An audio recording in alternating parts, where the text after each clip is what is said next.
법가의 집대성자로 후세에 이름을 남긴 한비자는 이야기꾼이었습니다. 그는 발음이 어눌해 말재주는 없었으나 문자로 이야기를 많이 남겼습니다. 군주론과 제왕학을 논한 고전 한비자에는 인생에 큰 도움이 되는 명언이 가득합니다. 이중 군주가 세상을 다스리는 원칙을 7가지로 요약한 내용을 들어보도록 하겠습니다.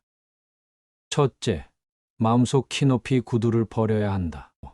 한비자는 군주가 세상을 다스릴 수 있는 것은 키가 커서가 아니라고 단언한다. 군주가 현명하지 않아도 현명한 자를 거느리고 지혜롭지 않아도 지혜로운 사람의 우두머리가 될 수 있는 것은 군주가 가진 권력 때문이라는 것이다. 키 작은 나무도 키 큰 나무 위에서 군림할 수 있다. 권세와 지위만 갖추고 있으면 세상 사람들은 지렁이도 용처럼 받든다. 둘째, 마음속에 상하 젓가락을 버려야 한다. 어느 나라가 망했다. 이유를 알아보니 상하 젓가락 때문이라는 거였다. 젓가락 하나로 나라를 말아먹었다니 무슨 뜻일까? 은나라 주왕이 값비싼 상하로 젓가락을 만들었다. 천하를 소유한 임금이니 그 정도 호사는 누릴 만도 하다.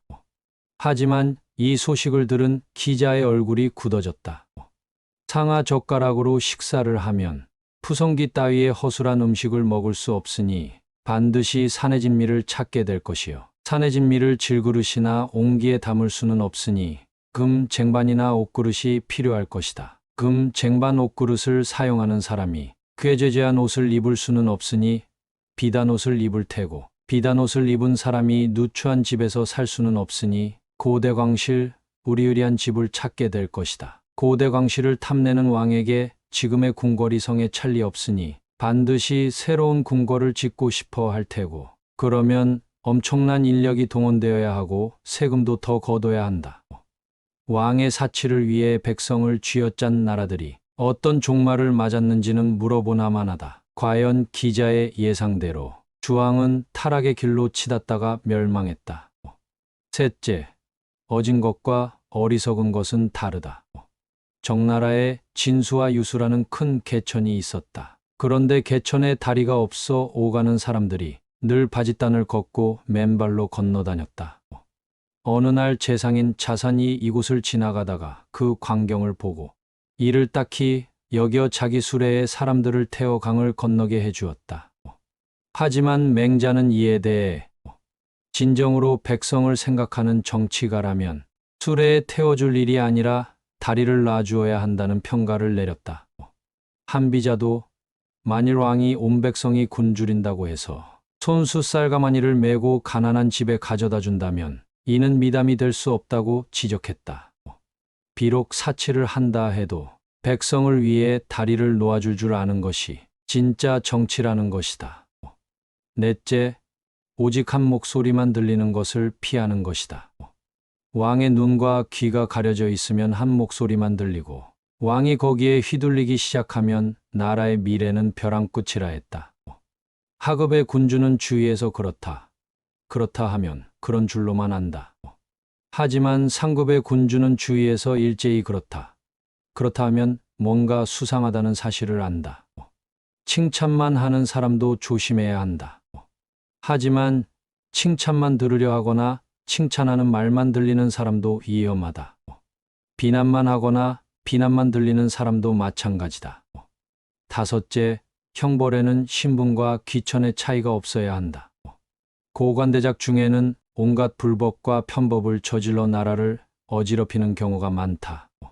특권층일수록 법을 무시함으로써 자신을 과시하려는 경향이 있다.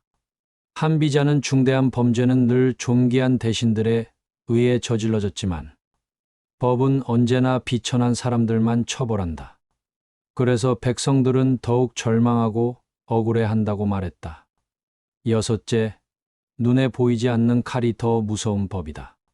큰일일수록 비밀이 유지되어야 성공한다. 그런데 왕의 입에서 말이 줄줄 새면 아무리 높은 자리에 있어도 대접받지 못한다. 입이 가벼우면 사람이 값싸지듯이 왕의 입이 가벼우면 나라마저 가벼워진다고 했다. 한비자는 왕은 신하들의 행실을 보고도 보지 못한 듯, 들어도 듣지 못한 듯, 알아도 알지 못한 듯 분신해야 한다고 강조했다.